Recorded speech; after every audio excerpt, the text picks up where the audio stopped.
Don't you know that from coast to coast, where there's dope, there's hope, where there's dope, there's hope. Sheesh.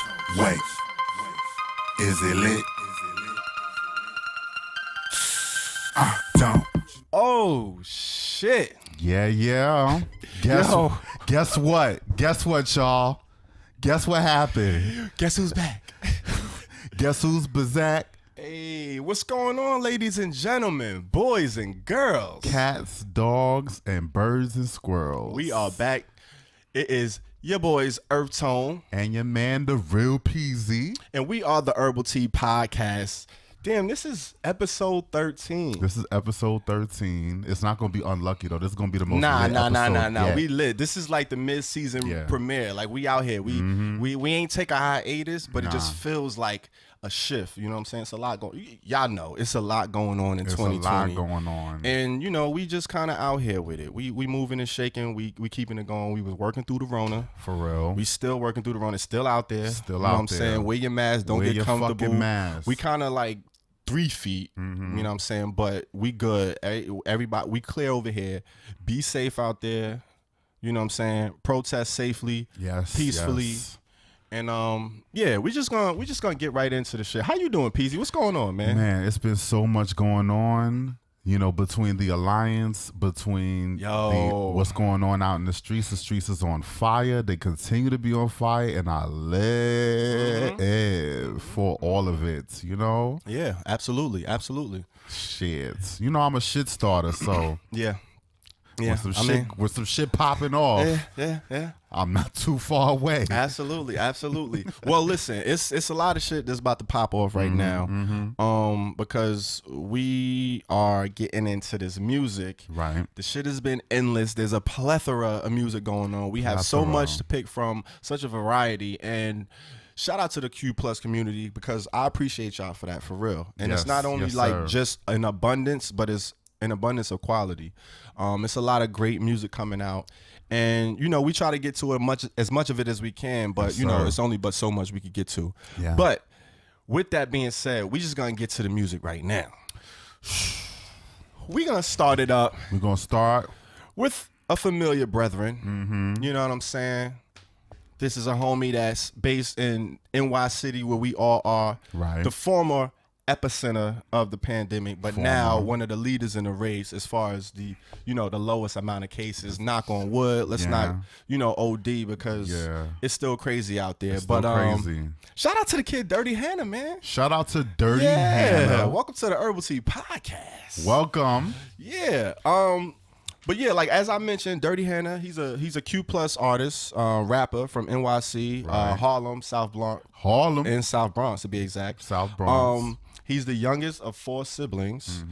He grew up, you know, he pretty much grew up entertaining. Like I feel like that's a bit of a common theme amongst, you know, black people, especially creatives. Like we kind of grow up early. You know, when you creative and you like to entertain, you know, you perform for the fam. Like that's your first audience. Even if you don't like to entertain, you know somebody. They're gonna make you like, go ahead and dance. Go dance out in front of the people. Go show them what you just doing the other day. Yeah, that's how we grow up. Go sing that song that you like. Absolutely.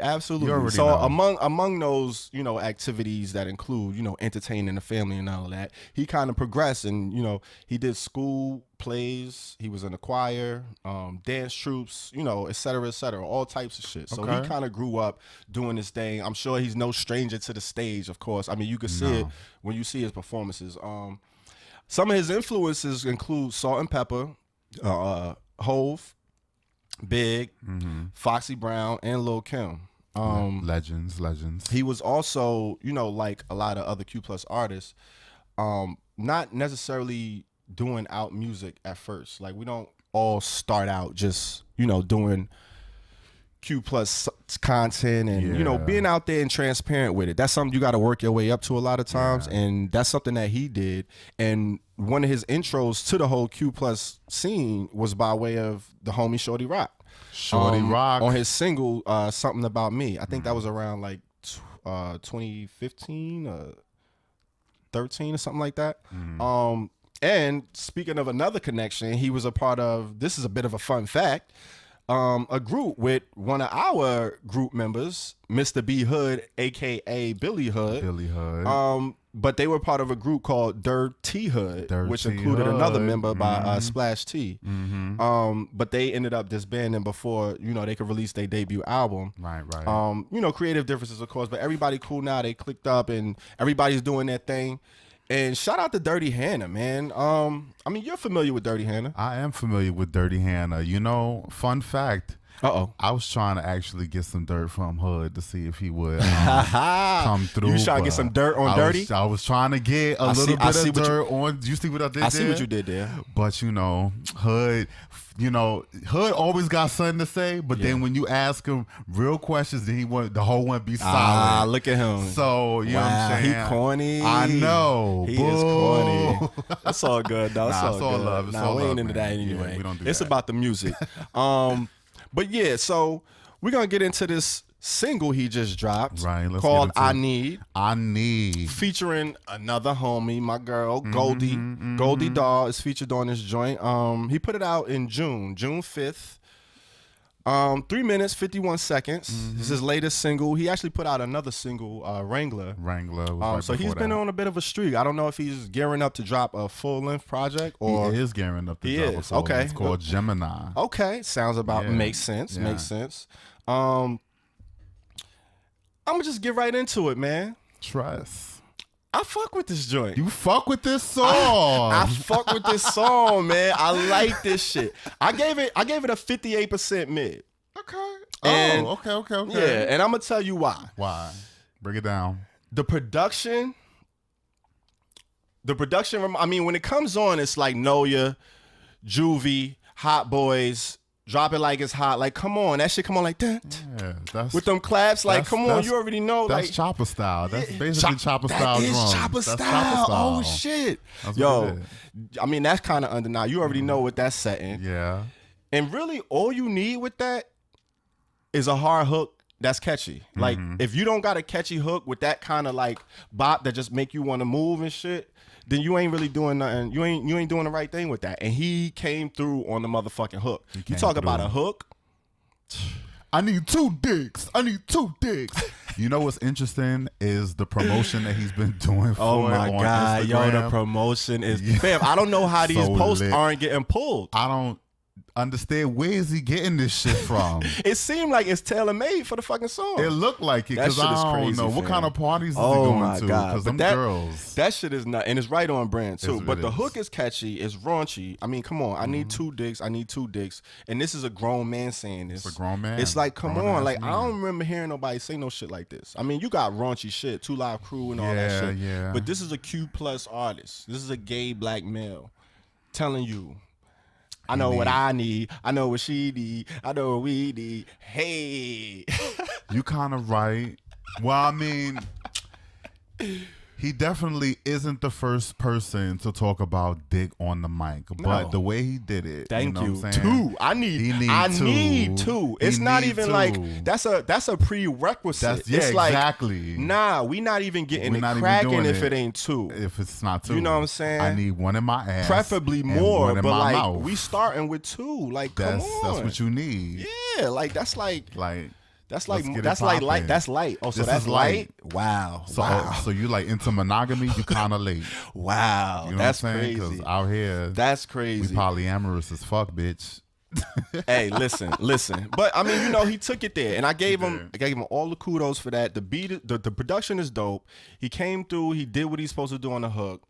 I mean, the verses, he kind of, he rapping. It ain't blow me away. I didn't really catch no crazy lines. He definitely could have did some more wordplay with the, you know what I'm saying? He could have did some schemes. Like he could have went off with the eggplant and all that, like everything. Like he could have did a lot of shit. I thought he kind of played it a little safe on the verses. And then Goldie Doll, I mean, that was a great feature. I mean, she's like that. Come on, like that's a no-brainer right there. Slam dunk right there. But she did her thing on it too, but it was more her charm and just her personality. Like she Yeah. didn't really blow me away with the lyrics either. Like Just I her thought she presence could have just there. kind of did it, but she came and she showed up and she did what she's supposed to do. But I thought Durrty could have kind of really went in more because he only really so he did 2 verses. He started off with a verse and then Goldie comes in and then the last verse is more of like a chant. He doing the getting the crowd hype. Doing the repetitive phrases and all of that, which is dope. So for that one verse, I need you to go off. Like I need that verse to be like, Yeah. you know what I'm saying? Like, and I thought he had a lot of opportunity to play with like the whole concept of the song. And it fell short a little bit, but it doesn't really hurt a song like this because this is more like a upbeat, just get you moving type get you song moving, anyway. man. All you really want to hear is the hook anyway. So it's like I didn't really kind of penalize him too much for that. But at the end of the day, that's kind of why he didn't get like a loud as opposed to, a high mid. But I mean, I enjoyed this shit. It was, listen, man, it's definitely has replay value. And I know that's a big thing. You know what I'm saying? Like that's not easy to get in a song that you want to hear. Like, you know what I'm saying? Like I be just wanting to hear that hook sometimes. Like I need to. You know what I'm saying? Get some catchy shit you hear in your head. So that's dope. So kudos to him. Shout out to Durrty Hanna and Goldie Daw. They did that, man. So 58% high mid 58% is my grade. high mid.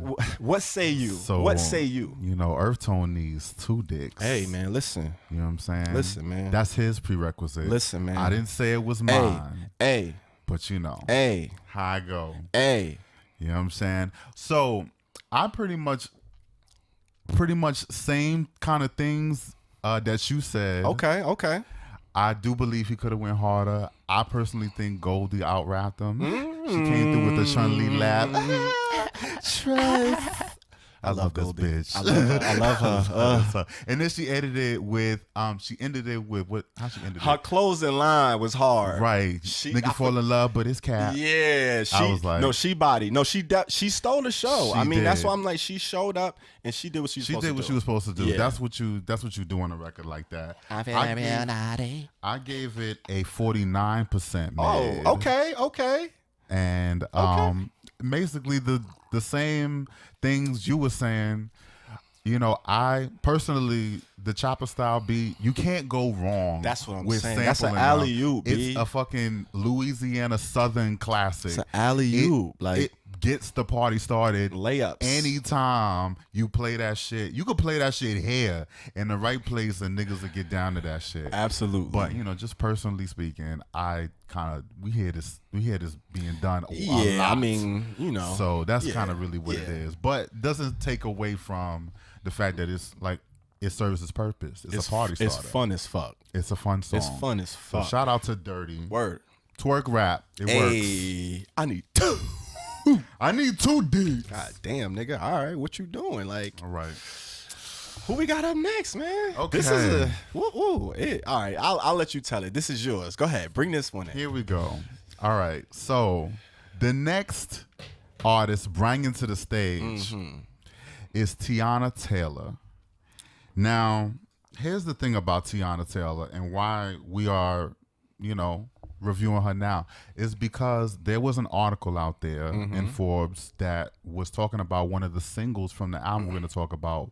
She did a song called Morning, which we reviewed on the show her and Keiynan. We reviewed this in our second episode in she January. was an ally.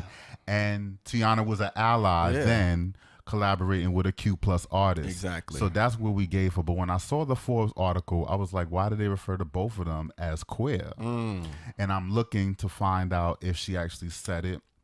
She said it officially. But, at the same time, she has a really, really close affinity with the Q+ culture. She grew up around ballroom. She kind of she speaks up. She's like very, very hardcore about the ballroom. She included that in the WTP video, Work That Pussy video that was on her last album, yes. KTSE, which that video came out after we reviewed her single with Kalani. So, and then that, kind of just basically showed her in her element. It was a really, really well done video. But that is the kind of thing that she's so adjacent to the culture. We kind of feel like she's part of it. And, to tell you the truth, I don't think she would be offended by being named queer. I don't think so either. I think, I think we're okay with just, letting this one ride and kind of giving her flowers, and her representing as a Q+ artist is not a bad thing. And we're going to give her flowers until she tell us what she don't want them. Until she don't want them no more. Because she clearly straddling the fence. She really is. So, we're going to give it to her. She either ally or Q+, but as of right now, July 2020, she's Q+. She's Q+. So we're gonna make her. We claiming her. We claiming her. We are claiming her. So she, of course, is another Harlem born and raised. In the motherfucking. I didn't even realize that until just now. Right. You know what I'm saying? Okay, Harlem in the building, and then we just interviewed Mr. JFK, James Keith from Harlem, who represents Harlem in his district. Is the world trying to tell us something? I mean, Harlem is kind of always where it's been. I'm not even gonna lie.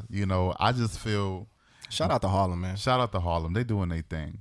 But we definitely gave you a more detailed synopsis of where she come from in the second episode, so you can definitely check that out. Absolutely. I'll just say, she countless times has referenced ballroom culture, and like I said, she did the WTP video, which kind of celebrated all of that, and she has a cosmetic line with MAC makeup coming actually this month. We're shooting this a little bit before July, but this is coming out for July, and that's when her cosmetic line is coming out.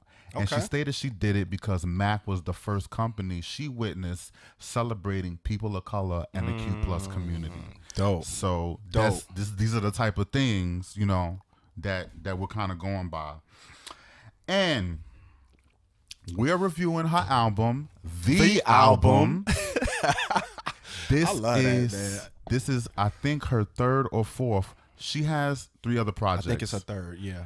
But I'm not sure which one of those is EPs. But I know KTSC was definitely an album. That was an album. And The Misunderstanding of Teyana Taylor, her first joint in 2012, is an album. But I know she got one that's named like a Roman numeral. Yeah. Or some shit, like 7. So I'm not sure if that's an EP or whatever. Yeah. But this is her 4th project. We'll just say that. Okay. It came out on Juneteenth. Come on, man. Talk about some shit, man. On Juneteenth. Wow. That's kind of June 19, 2020. She surprise dropped. Well, she didn't surprise, but she kind of had a little bit. She just dropped that shit. She just dropped this motherfucker. Everybody knew she was coming, but she just was like, she did not announce no date, not really to too much press. And so here's this album coming out on Juneteenth. She looking like Grace Jones on the cover. Yo. She's giving the entire life of you. Listen. Teyana. This track, this album.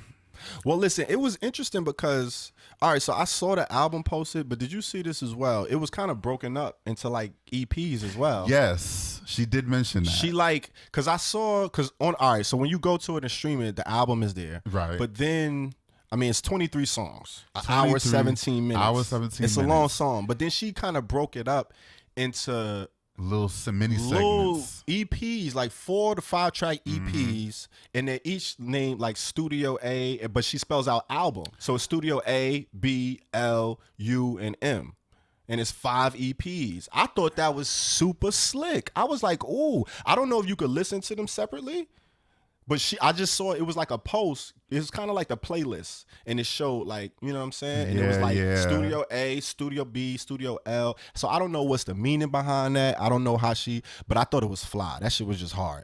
Along with the cover, the image of the cover, she bodied that shit. Listen, shout out to her. She bodied this, and this album, yes, it is indeed a longer album, 23 tracks. It's like a 1996, 97 album. That's the whole vibe of the album, is the fact that she is kind of paying homage to the R&B that she grew up with.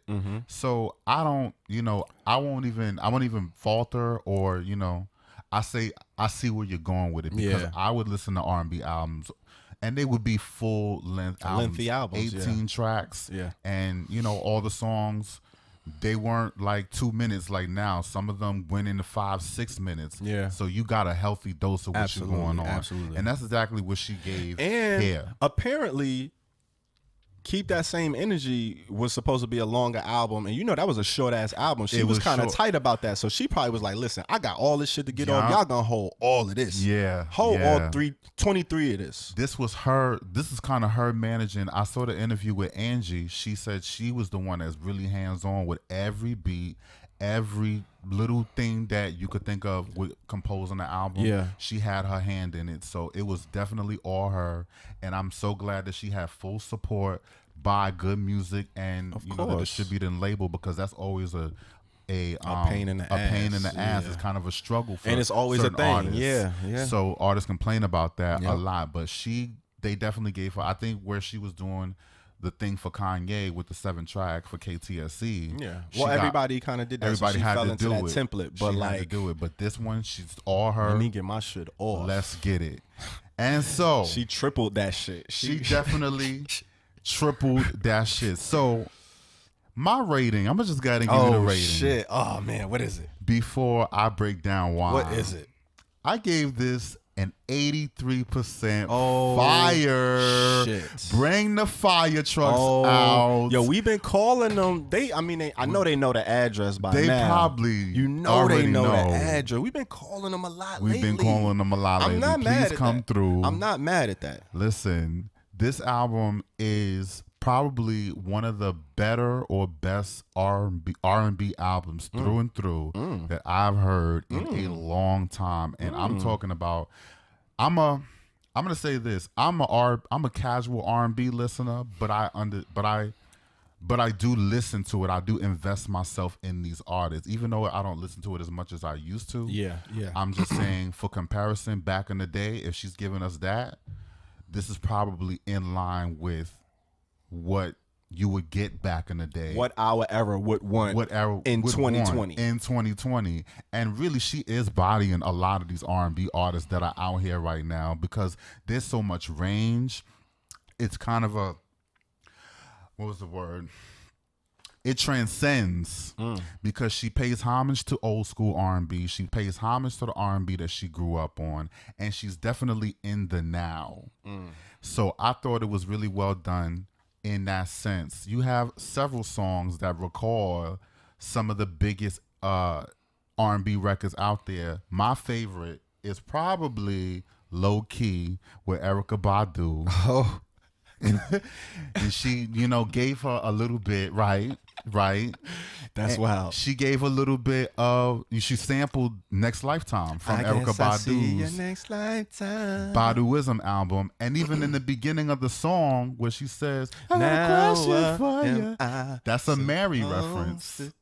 Ooh, That's a Mary reference. So she's kind of giving it to you up like that throughout the whole album. And I love when artists do like that. And she serves it justice.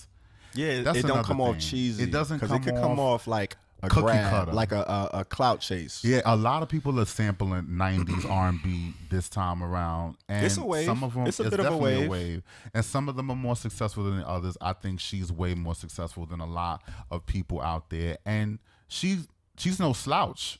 Like, as a producer or as a singer, she's doing her thing. She's giving you different types of subject matter records. It's a through and through R&B album that you really, really want to just kind of rest your head and listen to. I had to listen to it on shuffle, though, because there's some parts that kind of lag. You know what I'm saying? My least favorite song, I'm going to have to say my least favorite is probably the one with Big Sean. But, you know what I'm saying? But that's not saying that it's a bad song. It's just because compared to everything, the black melaniness, the greatness that she's bringing, that's just a small slight. So here we are.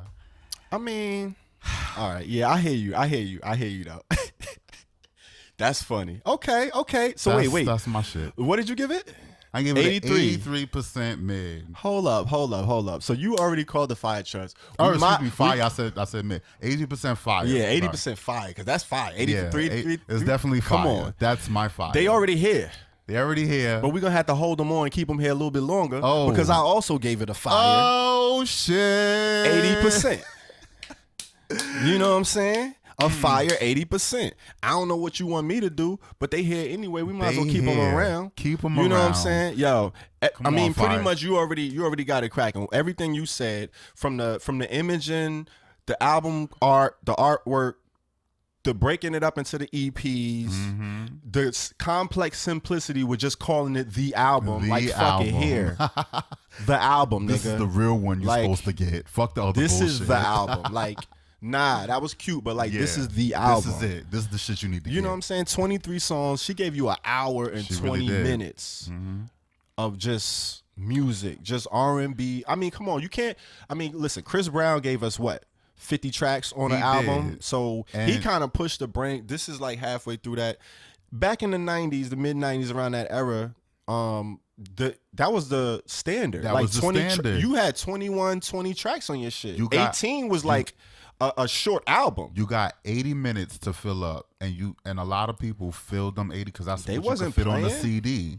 You get 80 minutes. So, but then niggas realized you was only getting paid for the first 10 songs, and that changed the whole. That changed the kind of whole. The business went awry a little bit, and then MP3s came out, and it was like, all right, nah, we singles out here, like singles. What? Yeah, but no, but the record industry fucked that up. Yeah. But she gave you a healthy, but that's why when you know artists, when they do this, they really care about the music, and she probably got like hundreds of songs in her bag that she could just, you know what I'm saying? Like this is some artsy shit. Yeah, but absolutely. It's not just a whole bunch of filler. Like these joints. Even the bad songs that I don't like are still well produced. You wouldn't give them she don't have no at least it's like a mid. You know what I'm saying, like a low mid or something like that. But that's 23 joints, 23 songs. I like 19 of them. Come on, fam. It's too much. All right, I'm gonna give you my favorite joint. What's up? So that's why when you was talking about like the Big Sean joint, I hated Big Sean verse. I'm sorry.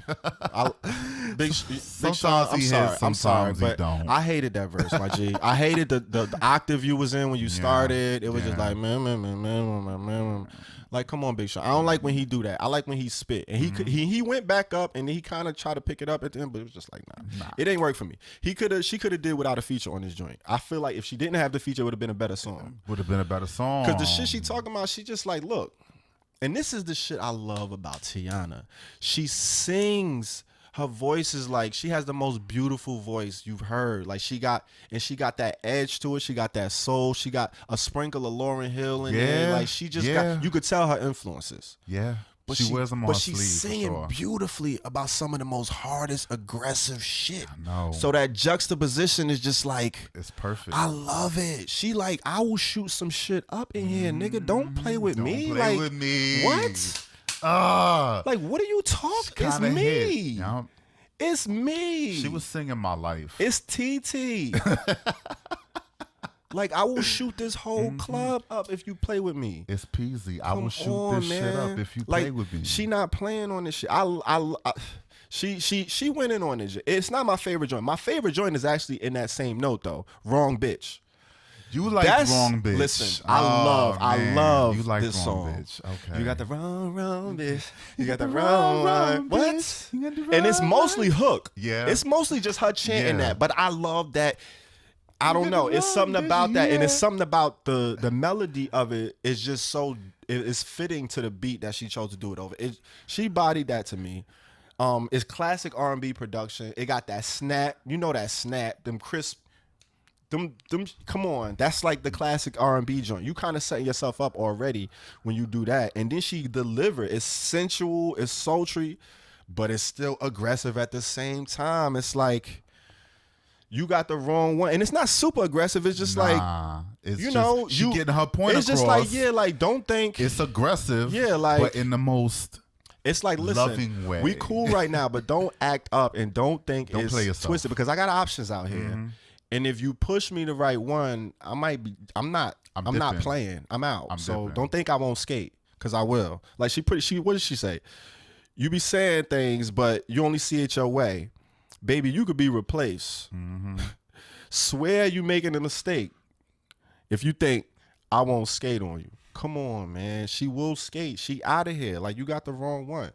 She not playing. And that's kind of the sentiment throughout. Like, that's just her personality in general. I'm sure she tell Iman that, like, listen, nigga, Yo. Play if you want. I know you an NBA star and all that, but nigga, son, it's me. It's TT. I was reading the interviews and they talk about, they keep their shit 100. Like Iman gave her a list of celebrities that he had been involved with before he was involved with her, out of courtesy to her. So because everybody in Hollywood kind of float in the same circles. You don't want bumping into you don't nobody. want Be to bump into nobody. surprised Be on a some situation. That was smart That is move. and shout out to him. They talk about like she giving lap dances on stages on certain songs, and she like, this is entertainment, and we had to have a talk about that. So this is the realness that you kind of if you feel can't be that real with your partner, then you don't need to be with that person, right? because you have to.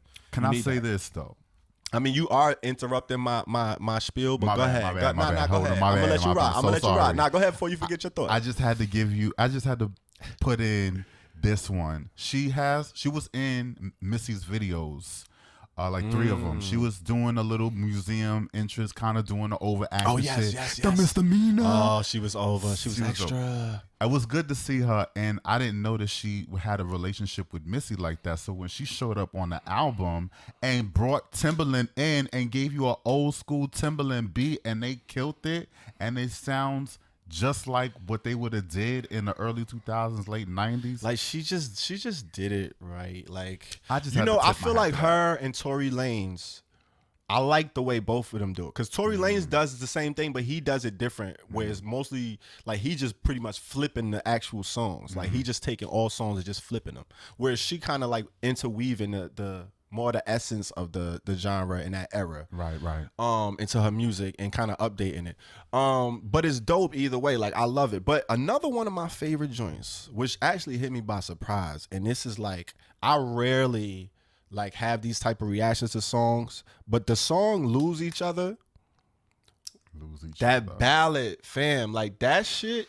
I honestly came to like tears. Like that shit hit me on some emotional shit. Damn. It was just like, damn, bro. Like she took it there. You could tell that came from like a real place. Yeah. And it was just like, and listen, that shit hit home for me, because it's just like, you with somebody for all these years. It's like, come on, bro. Like love just don't dissolve. It just don't, you know what I'm saying? Like that shit, like what do you do with that? It's different now, but it's still like, damn, like never, like I can't ever we just never ever gonna talk again, like ever in life. Like it's just rough. And then she going in and she giving you that, but her voice, like the beat ain't nothing but a piano. She said that sounded like some loud shit. Like she just had a piano player come in and just like, listen, I just got some shit to get off my chest. Yeah. It's like 2 minutes, but it's like a strong emotional ass. She like, listen, I'll still go check on your moms. Like, I'll still holler at your brother. Like,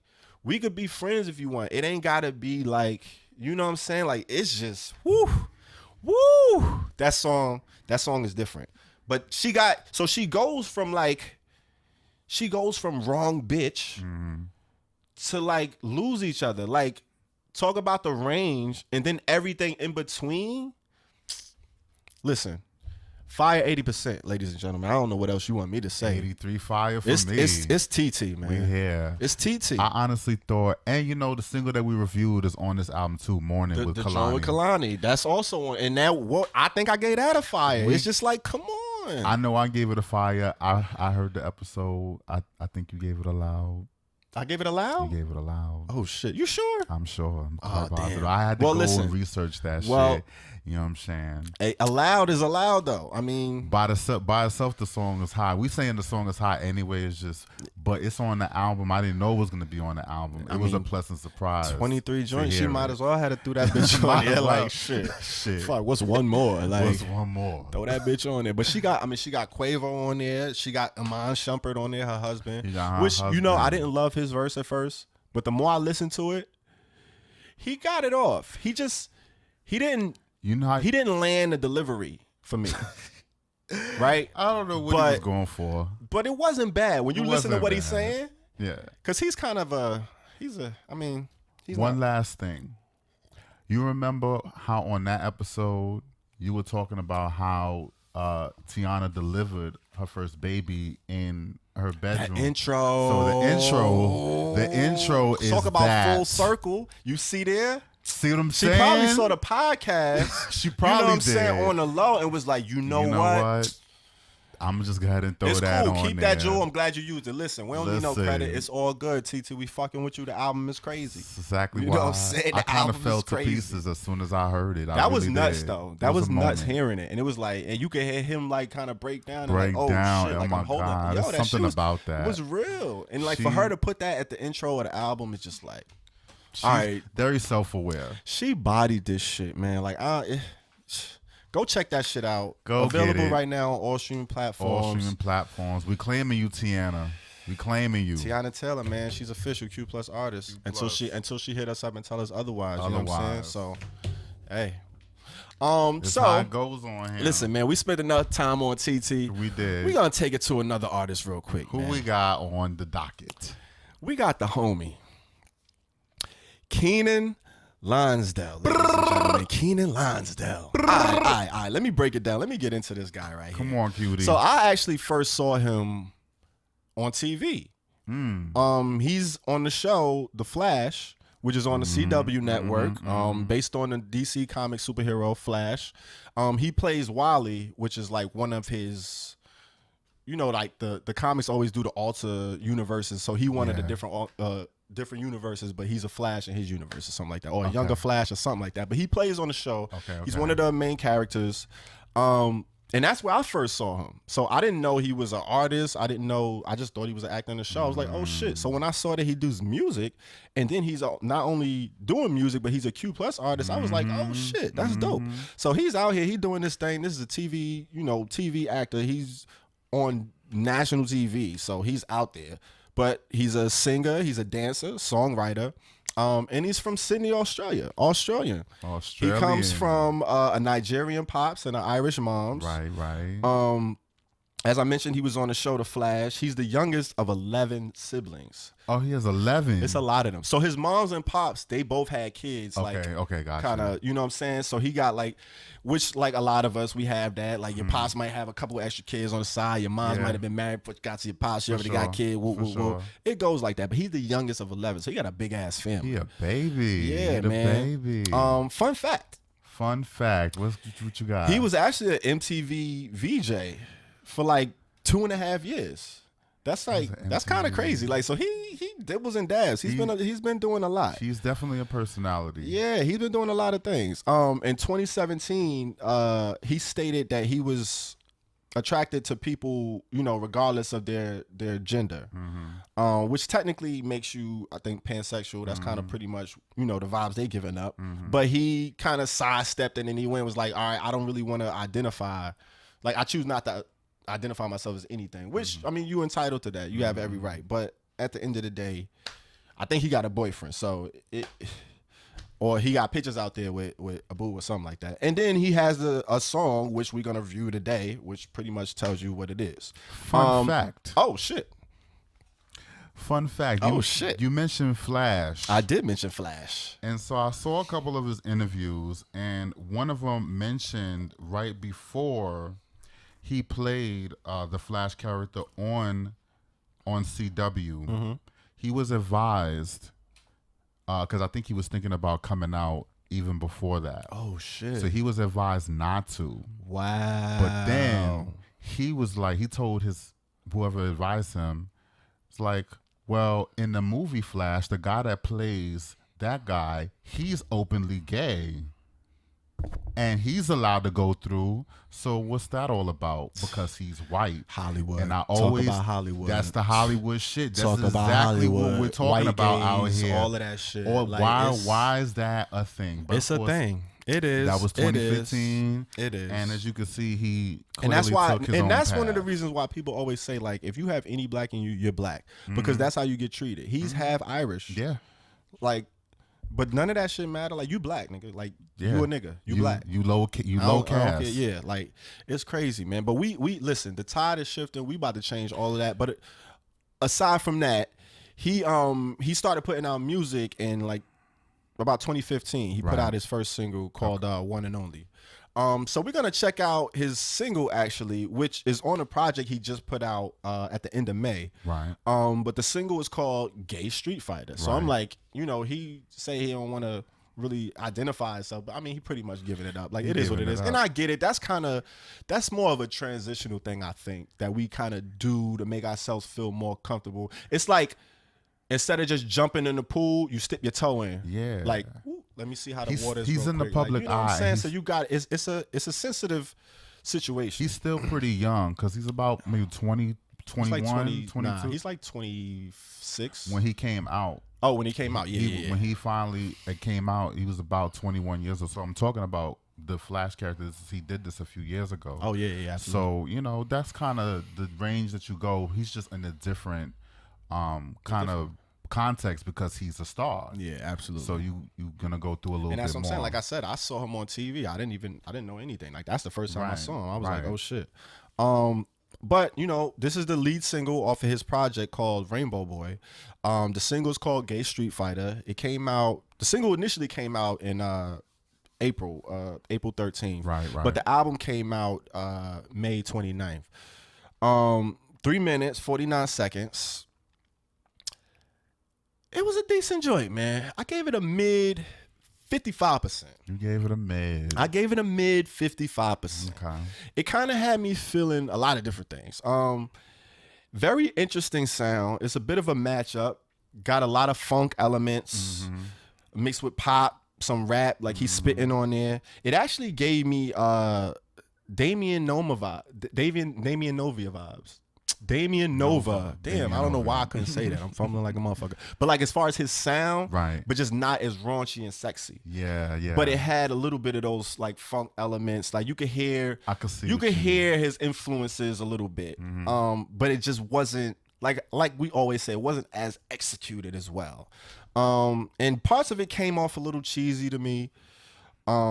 Especially like towards the end, I don't know. For me, it was a little weird hearing him say like, everybody's gay, your mama's gay, your papa's a little bit gay. Like, I got what he was saying, but it was just kind of, it wasn't really done well and artistically enough for you to say such a strong message and to just say it. Like, it was kind of like, you got to give me like a little bit of seasoning with that. That's kind of like, you know what I'm saying? And this is coming from a black gay man. But, it was decent. It was like, I thought the verse he kind of executed well. His flows was dope. You could tell he's been doing music for a little bit.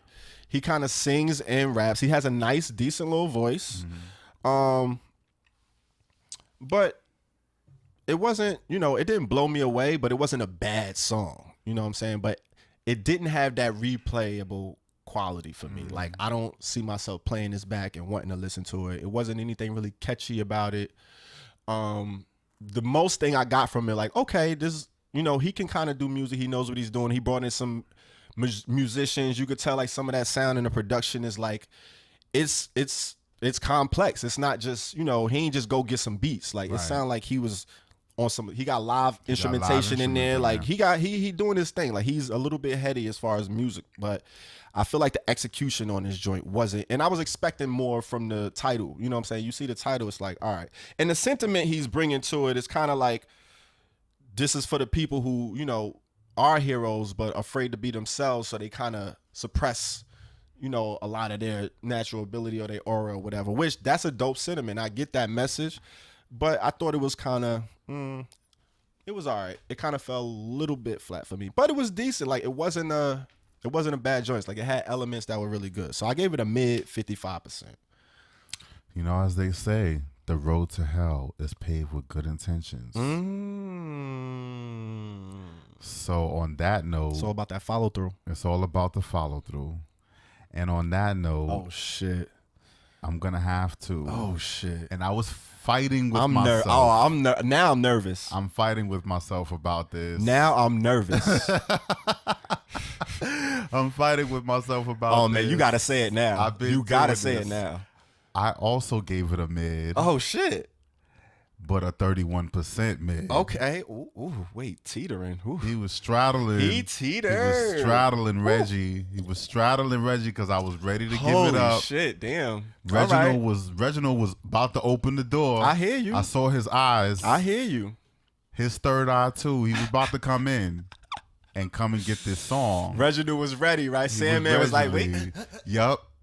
Reggie. But then I said, hold on. Let me pull it back. Let me pull it back. Wait. Hold on. I'm about to shake the room. All right, so R.I.P. Pop Smoke, man. I gave it a 31% mid for a lot of the same reasons that you pretty much said. You kind of hit it on the head. The execution was a little messy. His message was redeeming. Yes. It was a redeeming message. And that's what saved it from the mid or the Reggie. Yeah, okay. That's what held Reggie back ultimately. Yeah. Because I see your vision, Papa. I see you. But I still need to see more. I need more. But also because I heard a song that he had in one of his interviews that they were playing, and it was a bop. Now, see, I want to hear the rest of the album. That's why I gave it that mid, because one, like you said, the message was redeeming. Yeah. We talked about the instrumentation and like the effort he put into like the sound. Like that's no slouch. I know what it takes to get that kind of sound. Yeah. It takes a lot. A lot of coordination. And he did that. And then on top of that, this is the lead single. So if I hear this without the album, I'm like, all right, I want to hear the album. I want to hear what you got next, because I'm kind of I don't know yet. You know what I'm saying? So it did the job of a single. It did the job of a single, I guess.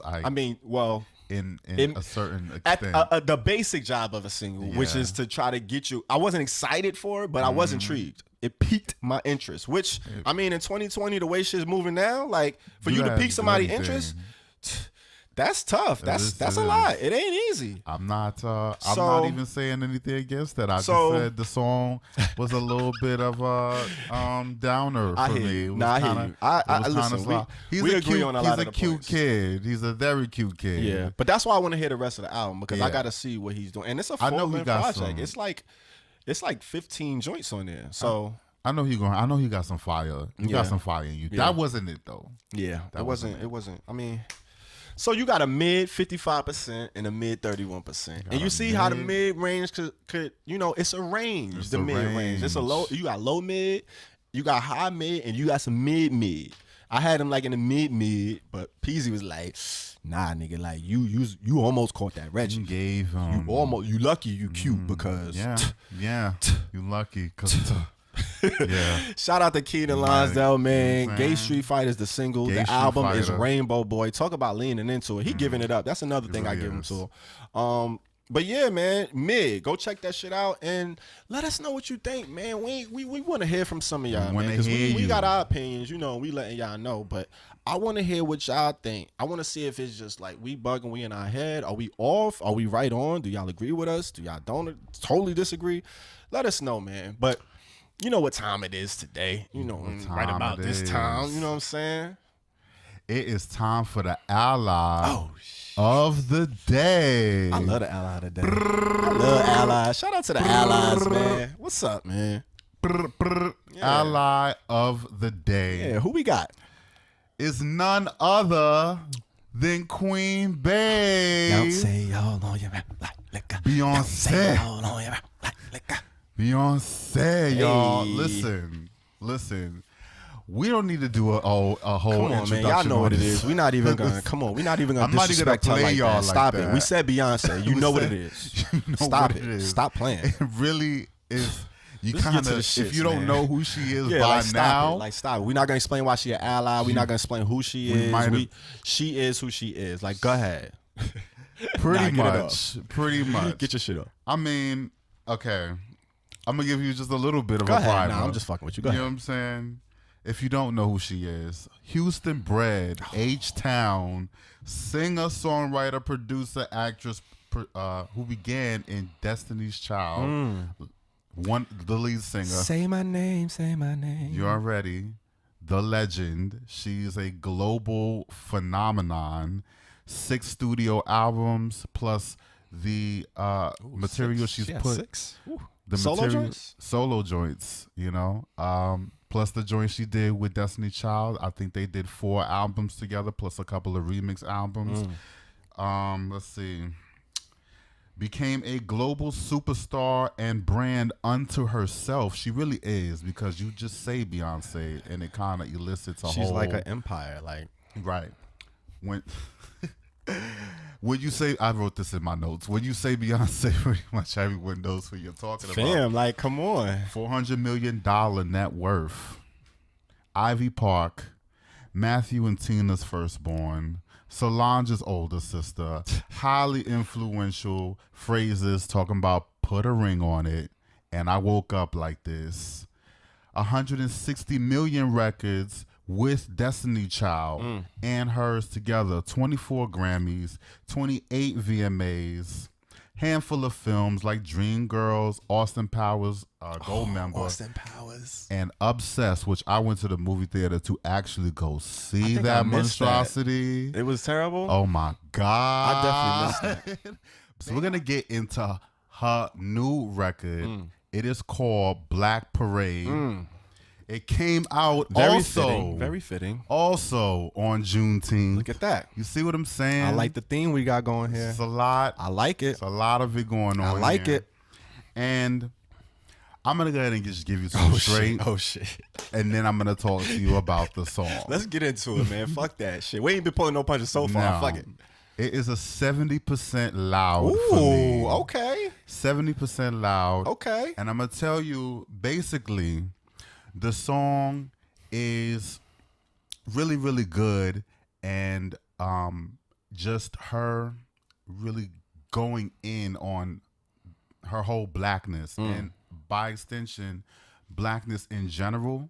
All of the things that we think of when we talk about black culture, when we talk about the pride we have, when we talk about where we come from, when we talk about the spirituality. And the spirituality thing is what really got me, because she made a reference early in the song to Oshun. And here's the thing, when she did that, a lot of people already follow Yoruba tradition, which is where it comes from. I'll get into that in a minute. A lot of people have, whatever beliefs they have spiritually, and they already feel tied to what Mother Africa has brought to our people before we were brought along in the slave trade. So it kind of affirmed a lot for a lot of different reasons, and affirmed blackness for a lot of different people. Maybe I'm saying that that's kind of what the song did or is doing, because that's the general sentiment that I get from people who listen to the record. Oshun, for those who are not familiar, comes from Yoruba tradition. Yoruba is an ethnic group from Africa. It is basically one of the largest ethnic groups from Africa. A lot of them come from Nigeria, Ghana, Gabon, West African countries where the slave trade kind of began. So a lot of those people who were put on who were becoming enslaved to go to America already carried these traditions, and then just along the way we kind of have to adapt to whatever we had to do at the time. So you weren't able to celebrate your culture like you were in your home country, so you kind of had to turn it into something else. One of the things is Santeria. Santeria is basically Yoruba tradition mixed with the Christianity, because you were forced into Christianity when you got to Cuba, and they were, you weren't allowed to practice what you were practicing before. So they mixed both of them. They and stripped you of all of your shit, your culture, your religion. Exactly. And now you got to follow this shit. And so this is the way that they were able to preserve some of the things that they acquired from their, former country. Makes sense. And it kind of got passed down to, Cuba. So that's just one aspect of black I did not know that. spirituality. I heard Santeria, especially like Pusha T, Santeria. Yeah, But I didn't really know. thing. Like, okay, that's from hard. the sacrificing chickens and all of that, It's a animals. thi- it's- That's really yeah. part of that culture. And I'm not saying that that's Yo, even it's all of them. it's something to that. We ain't gonna get into that because this is not that type of podcast. Yeah, it's but- deeper than rap. It's really Yeah, deeper than all rap. right, But that's yeah, what yeah, she leave was it at making. That was a reference that she did, and I was kind of happy to hear that. So it really said to me that she's kind of really about this life. She's in tune. She's not kind of fucking really, around. really in tune. She's fucking with it. She's been kind of dropping hints since, for a while now, at least since per Beyonce album, and then the Lemonade album kind of gave a little bit of that too. So it's right on brand for her. And in that way, I feel like it's a little safe. because this is the time to actually speak up on that. And the production wise, it's a pretty easy.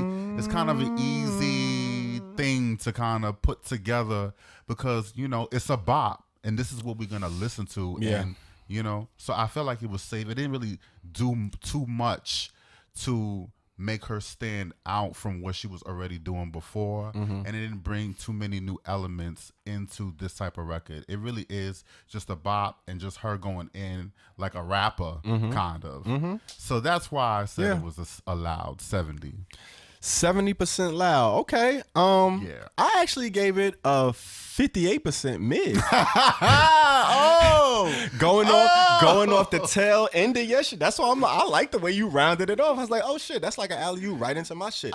Because for those same reasons is why it was like, okay. I mean, Beyonce is Beyonce. She can't make a bad song. Like, it's Beyonce. Like, you know what I'm saying? She got a certain standard that she just gonna hit every time. Pretty much. I mean, this was cool. It's a decent joint. I like it, but it didn't blow me away. It was all right.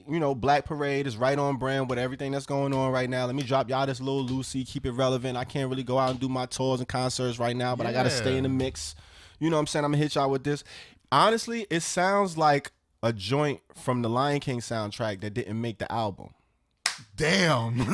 Damn. And not that, I mean, I'm sure she had a lot of songs that didn't make the album that are fire. You know what I'm saying? Like, everything can't make the cut. But this, it has that sound, it has that vibe, it has that tempo. And I'm like, Beyonce, she probably just was like, all right, yeah, hell yeah. But, yep, that makes sense. Let me drop this on Juneteenth. I'm going to save this. I get that. It probably was some, and there's nothing wrong with that, nah, that's kind of what it gives. Yeah. Fun fact. Oh, look at this.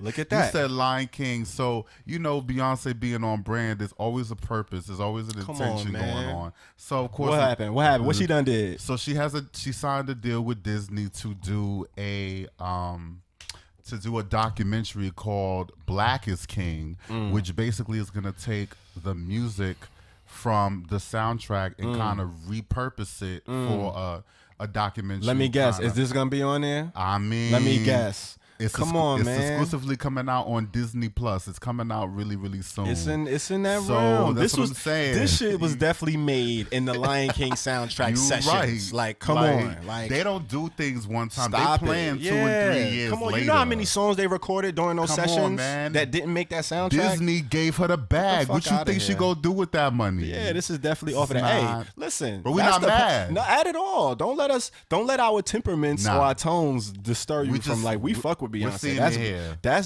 That's what we need, man. I'm all about that Black Wall Street shit. Like, we need to click up and build and that's how really do it. But like, she's on her way, like billionaire status. Shout out to her, kudos to her. But listen, the music is what the music is. It was a high mid for me, 58% mid. That's what It's Beyonce. It is what it is. But like I said, it was a decent song. She got the motherland trip. Motherland. Like she did what she's supposed to do. Like she can do a song like this in her sleep. Like, this is light for her. Like, absolutely. Especially when you have like 20 and 30 other producers and songwriters helping you. Come on, man. This is light here. Hold this Lucy. It fit right. Juneteenth. It's right there. Bow. Bodied it. She did what she had to do. Oh, she did. There's 3 versions of the song. Oh shit. There's the single version, and then there's an extended version, which like an extended intro, and then there's an acapella for the extended version. So just thought I'd put that out there. Okay. Well, hey, listen, she did that. Well, you got a 70% loud and a 58%, and we weren't that off with the percentage, 12%. Nah, we so 58% mid and 70% loud. Go check it out. Black Parade, Beyonce, Juneteenth. Yeah, man, stream that. Shout out to the Beehive, man. We don't want no issues. We don't want no the allies, and shout out to all the Q Plus artists out there putting out music, great fucking music. Thank you, doing for that real. shit. Absolutely. And go support these artists. We gotta support each other. All right, so that's it for the music. Like we said, listen, it's a lot going on out here. It's definitely a lot going on. It's pretty interesting because it's quiet in the streets, or it's supposed to be quiet in the streets, but on these beats, it's popping. So shout out to all of the Q Plus artists, the allies, and we along with the music is only the soundtrack to what's going on in the streets. You already know what it is. You know what I'm saying? So it's only right we take it to the Herbal Tea specialist of the streets. Absolutely. You know what I'm saying? Absolutely. It's your street consultant, Hey. the real Peasy, and we are in these streets. And you already know this show is coming out on the 2nd of July. So that means, and we're filming it the day after Pride. Mm-hmm. So you already know Pride just happened. The actual anniversary that we're celebrating.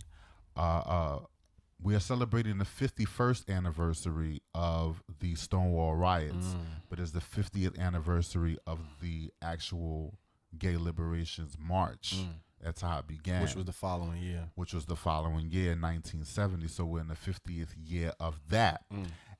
And you know what's crazy is that time was during the civil rights movement. So there was already, you know, a need to be out there protesting because we're trying to fight basic rights for everybody. Just because of our color. Yeah. So we have it on the racial front, and then we have it on the sexuality and, you know, lifestyle front. And it just is crazy that this Pride Month, full circle, pretty much 50 years, because George Floyd, the person that ignited all these protests, you know, all over the place now that's going on worldwide, happened just a few days before Pride Month even started. So it's so interesting to me that we are at this point right now, because the way we know Pride, we know it to be this big kind of commercialized thing. All the businesses come out the woodworks and they got their rainbow flags, and everybody is all of a sudden the gayest person you ever met. Sponsoring everything. They got all types of merch. So it turned into a business. We turned into a demographic that everybody wanted to target, because we got the disposable income and all of that shit. But now all of that shit is basically shutting down because we grind to a halt. So Pride has to be celebrated a whole lot differently. And you can see the difference in the way it is now, because the climate is informing the way we are doing Pride. So, of course, you have everybody doing things via Instagram, or they're celebrating virtually, as they say. There's a ton of those happening, going on. The biggest one by far was the Pride Month for the global Pride. They had a website set up where, you know, they would be basically beaming all these different people from all around the world. And everybody goes to that website to watch everybody speak, everybody perform. And there were some big, heavy hitters. And they had, of course, the most watched. And it was going on for 24 whole hours, like 24 hours from... That's a long-ass event. Early Saturday morning to early Sunday morning. It's like a telethon. It was exactly like that. I didn't see any of it, but from what I read, you had a whole lot of heavy hitters on there. A lot of your main gay mainstream celebrities, Laverne Cox, Todrick Hall, Adam Lambert, you know, performed on there. Big Frida was on there.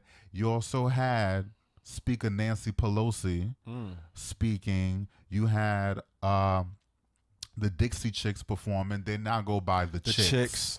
I thought that was funny. Man, listen. Salute to them, man. Like, salute to them, though. Like, still, because it's like, I get it. They've been out It's here. like, but just the gesture. Like, that's the important thing to zone in on. It's just like, they didn't have to do that. They didn't. That's they built their name off of that. They did. And I mean, it's a big deal in their circle. Yeah. Like, imagine the amount of people that's upset with them for doing that. Yeah. But and imagine more people that are paying attention. They're other fans. So it does send. It's a like, message. what can you do? You gotta. That's like one of the things that they could have done to shine light on it. It's like, I respect that, as opposed to you getting out of your pocket and feeling like you got to go down and protest or like scream on somebody for like, do what you can do. You know what I'm saying? Like, I appreciate it, man. Shout out to the Chicks. They were definitely one of the guests that they had on this, you know, Pride Month virtual group. So a lot of people showed up. It was the most watched. You even had, I didn't even know this, one of the other guests that was on there was the first gay prince of India. And his name is Prince Navendra Singh Gohil, I think is how you pronounce it. First gay prince, because obviously. Interesting. And he came in and celebrated Global Pride during the whole celebration. So it was a really, really big event. That's basically. dope, man. But while everybody was having their little virtual prize, because everybody was having them, Coney Island had one, Amazon had one, Club Quarantine had one. Amazon had one? Amazon set up some virtual shit. Yeah, they got their hands on every fucking thing. Right. God. But while everybody's doing their virtual prize, there was still action going on in these streets. Of course. Definitely. The streets is on fire. Streets. This is my shit. The streets is alive. on fire. Alive in It's the alive. So don't think that for a minute that the streets was not really popping in certain cities, because just as we said in the beginning, Pride has become this big commercialized thing. Now we go back to the roots. It's a full circle. Pride is a protest. So you actually have people all in different cities protesting for Pride, but now they're incorporating Black Lives Matter. So it's a whole different thing now. You got cities like Chicago who organized the march for Black trans women, and you have places like LA and Indianapolis all organizing Black Lives Matter prides in conjunction with gay pride. But here's the thing. I like the fact that they're doing that now, and the fact that they're doing it is definitely a step in the right direction. But all I can really think about is us as Black gay men. We have to have our own space, because we never really were invited or really felt welcome in those spaces that cater to mostly white mainstream kids. So there's always needed to be a dialogue between us anyway, because us meeting at the intersection, we're kind of torn because, we don't have the support that the main gay mainstream media has at all. And this is exactly why we exist, because there aren't enough platforms. There are none. And it makes me kind of sad, especially when we have all of these deaths happening because kids are, in families, and they're being ostracized because they're not being accepted. Have nowhere to turn to. Don't see anything on the media that reflects them. Highest rates of suicide, highest rates of, just being drug use, because there isn't really anybody out there that they can see that they can connect with on a personal level. So this is why, but like I said, I'm just saying, I'm making a point as the fact that this dialogue between us been needed to exist, but it's good to see us manifesting. Finally. The irony, not so ironic, but Black Lives Matter started with 3 Black women, 2 of them were queer. The gay liberations movement started through 2 Black transgender women, or transgender women of color, Sylvia Rivera and Marsha P. Johnson. So isn't it crazy that we have these celebrations started by people who are basically the most ignored, like as far as in society, the most vilified, Black women. We have these big organizations that come from the ideas of these women. And now is the time for all the reckoning. Everything is happening, and everybody's getting together and having these conversations. I just think it's a real interesting time, and I love how they're like Chicago is doing it, and a couple of other cities were doing it for Black trans women. It's just means that this dialogue needed to happen. What say you, Mr. Tone, about this whole thing? It's just interesting that we as humans always gotta be pushed to the extreme for like any type of real change to happen. Like we never get it by just seeing it once or twice, or just, you know what I mean? Like, or it just has to happen to somebody close to you, like for it to settle in and sink in. Like it's always just as easy to ignore it, or like not really care about something that you don't necessarily have to deal with like directly, every day.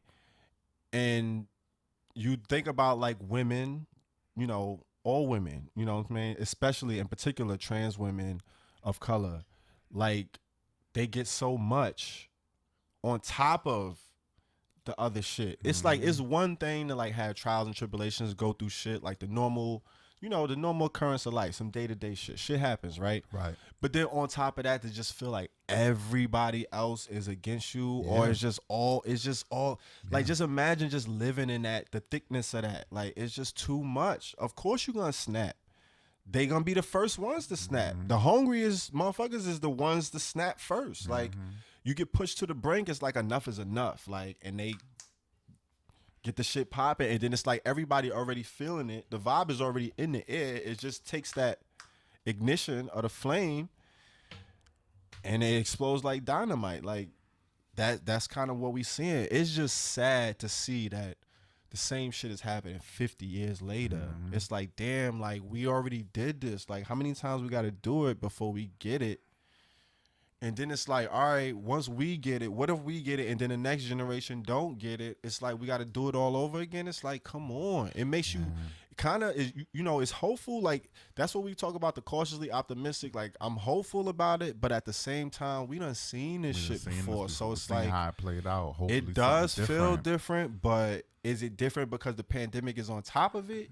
And then it's just going to go back to the same shit once we get the vaccines and shit? You know what I'm saying? Like, I don't know. I'm kind of just like, you in these streets, so I'm just listening, taking it all in, and kind of just hoping for the best, man. I don't know. I'm in the same boat as you. I'm just making it known that this conversation between our community, you know, black people, and the LGBT community, that division has to stop, and it never needed to exist. Always been there though. It's never needed to exist. And the line is strong. Like, families are divided because of this shit. It's like you see so many kids that are excommunicated, disowned. Like, how do you do that to your kids? Like, I don't care what they doing. It's people that will accept like addicts and people who do all types of other shit. But then that one thing is just like, what is that? You like, could have killed somebody. Yeah, like, come on, you robbed man. the bank. Like, think about the logic behind the Lord that. will save you, but if you're gay, you're going to hell. It's like, that shit don't even make no sense. It's just weird. It's weird. So I'm really, really imploring, you know, that anybody that can stand up for, you know, black LGBTQ people do so, because there's just not enough of us out there. There's not enough. And I want to see more for those kids. And there are a lot of us out there. It's just, for some reason, we don't want to speak up. Can't rally. Like, why we never want to click up? We can't. There you go. We can't keep hiding, and we can't keep acting like this is not the elephant in the room, because we're right there in the room. We're right in front of you. He's blowing horn music out of that trunk. You can't pretend. You can't pretend no more. It's so crazy. Let's get it. And I'm just glad to see that this is what was going on for this edition of Pride. So happy Pride Month to everybody. Hey man, happy Pride out there. Hope everybody, you know, got their shit in. But here's the thing: Pride does not end at the end of June. Nope. We're pretty much gay 24 hours a day, year round, 7 days a week, 365. 12 months. So, I mean, and you kind of can see that I'm black, and so these things I can't run from. So, you know, my pride is always being celebrated just simply by existing. But we also, you know, need to do so much more to make sure that everybody else feels good enough in their skin to exist and to continue this fight until we don't have to worry about the hate anymore. Absolutely. And that's what's in these Skreetz. Well said. Well said. God damn. You kind of a pro at this. I mean, I don't know if anybody ever told you, but I mean, I had a little practice. Oh, A little alright, help. Appreciate the help. that's what's up, man. I mean, you know, I kind of took you under my wing and all that. Yeah, You know what I'm saying? Like, that's what I do. I'm out here, man. Facts. But listen, we Just appreciate you fuck me. guys for tuning in. The audio, if you listening, if you watching, the Herbal Tea Podcast. It's your boy EarthTone. And your man, the real Peasy. Listen, man. It's a lot of reasons out here for us to get into this favorite pastime of ours, which we appreciate with the utmost respect. We're going to take it to the motherfucking smoking section. Smokin Section. All right, so you ready to hit it? Are we going to try to hit it? We're going to have a smoking session in the smoking section. Come on, man. Wow. We got it. Finally, we live. We can get it. We can sync it up. That Zoom shit, you can't. It's like a delay. It's like a lag. delay. You know how that shit go. But Don't hey, work. shout out to Zoom for keeping everybody in tune and connected and all of that good stuff. Big because shout out to Zoom. that shit has been a savior. But yeah, hit that, like that motherfucking piece up. Let's get That it. shit gonna show. Okay, the colors looking. It's not that bad. See, you don't use it like I use it. By the time, if I had that from the same time you bought it, my shit would be all dark. I told But your you. shit is maintaining. You out here, man. You chilling. I told you, like, I take 1 or 2 hits of these a night, and I believe that's you. all I I believe need. you. I believe you. Listen, I wish I had that tolerance now, but it's kind of the point of no return for me at this point. But it is what it is. I still enjoy it. And you know what? You're more than welcome. Oh shit, I'm a partake. But today we're gonna get into not the bud, but there's another venue or route per se to take on this marijuana journey. What kind of venue we talking about? We talking about edibles, man. Edibles. What are edibles? Like, what the fuck is an edible? I know you heard the term Nom. before. It's like, all right, edible, you can eat it. We know what the word edible means. But when you talking about weed, marijuana, 420 culture, cannabis, and all that, what the fuck is an edible? Like, what are they referring to when they talk about do you or have you partaking in edibles? So we're going to break it down. Let's break it down. All right, so let me hit Go ahead and get that. Go ahead and hit that real quick. We don't got no edibles for y'all today. But we did have edibles a couple of days ago when the Alliance had a session. There was a truck right in front of the bank off of Times Square. And I got a couple of like sour gummy bears. The Sour Patch gummies. See, those are dangerous for me because if I have more than one in one, like in my access, Right. I'm gonna eat them shits because I love Sour Patch kids. Mm-hmm. But all right, we're gonna get into it. All right, so listen. An edible is pretty much just, an edible food an edible food product that's infused with marijuana. So examples could be, weed brownies, cookies. They got lollipops. It's all different types of pastries. We just mentioned Sour Patch Kids, candy. It's a wide range of pretty much anything you can eat. You can infuse it with trees. So there's 2 different ways to create an edible. You have, you could just put the marijuana in the shit. Like if you cooking with it or you baking with it, you could put some grounded up weed, in a cake or the brownie. That's how you make the brownies. You kind of just ground it up and put it in there, right? Or, you can use marijuana infused oil, cooking oil or butter, which, you make a butter, you make your weed butter, boom, boom, boom. And then you just use the same instructions to create with it. So when they say use butter or oil, you just use a marijuana infused oil, and that's like you chefing it up, like that's cooking with it. You know what I'm saying? So those are the 2 different ways that you can create an edible. So a lot of people see this as a healthier option to smoking because, like we said, the smoking component of inhaling marijuana and all of that is just bad for you. It's not you're smoking at the end of the day. Right. But edible, you eating it, you kind of ingesting it a different way. But there's pros and cons to both of those. So the different ways the THC is broken down as opposed to inhaling it and, ingesting it orally is when you ingest it orally, like if you eat a weed brownie, the reason why it takes a while to kind of hit you is because it goes through your liver first. So you got to digest it, got to pass through your system, and then the liver filters it out and metabolizes it, and then it enters into your bloodstream. So it's a longer process. So that's why it takes a while, and that's why people might eat a cookie or eat a bite and be like, I don't feel this shit. And then, all right, 10 minutes, 5 minutes, let me eat some more. Maybe I ain't eating enough. But mind you, the first bite you just ate is still digesting. He's still working his way. Like, hold up, let me make my way to this liver. Yeah. And you like, nah, you ain't feeling like, but you gotta be easy. And then that's why people always it's something that they call edible regret. It's a term for it. That's a thing? I saw this shit, man. I looked it up and I was like, oh shit, it's a thing.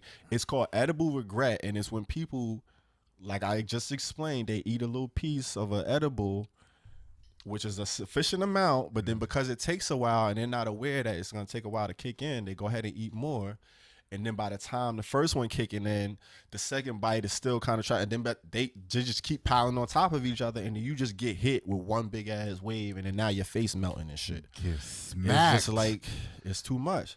But so that's why they tell you got to take it easy with the edibles. But so with the orally, it got to pass to your liver. So when you inhaling it, when you smoking the trees, it goes into your lungs, and that goes directly into your bloodstream. So it's an immediate THC breakdown. It's like you feel it right away. You could take a hit and be like, ooh, you know what I'm saying? Yeah. So that's the difference between the edibles and, you know, taking a plant.